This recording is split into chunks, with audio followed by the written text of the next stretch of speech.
ঔষধ খুঁজে পাচ্ছে না, তাই গেছে কালনেমির কাছে।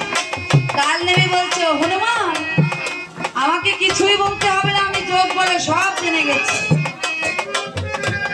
আমি যোগ বলে সব জানতে পেরেছি।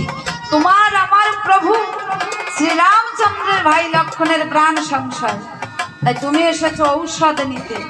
হনুমান তুমি কোনো চিন্তা করো না, যাও আগে সরোবর থেকে স্নান করে এসো। হনুমান তো কালনেমির কথা বিশ্বাস করে গেছে সরোবরে স্নান করতে। যেই না জলে এক পা দিয়েছে, তার পায়ে যেন কি একটা জড়িয়ে গেছে। হনুমান ভেবেছে কোনো জলপোকা। তাই হনুমান কি করেছে,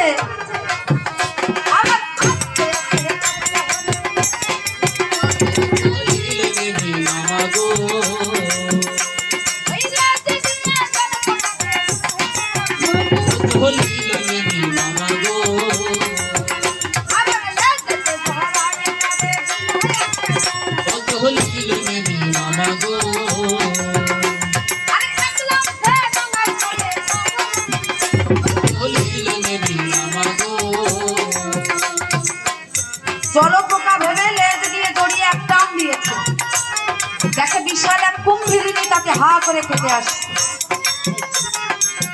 এবার হনুমান পুনরায় লেজে জড়িয়ে যেই না ছাড় মারতে যাবে, ওই কুম্ভীরিণী মানবীর বেশ ধরে শূন্যে চলে গেছে।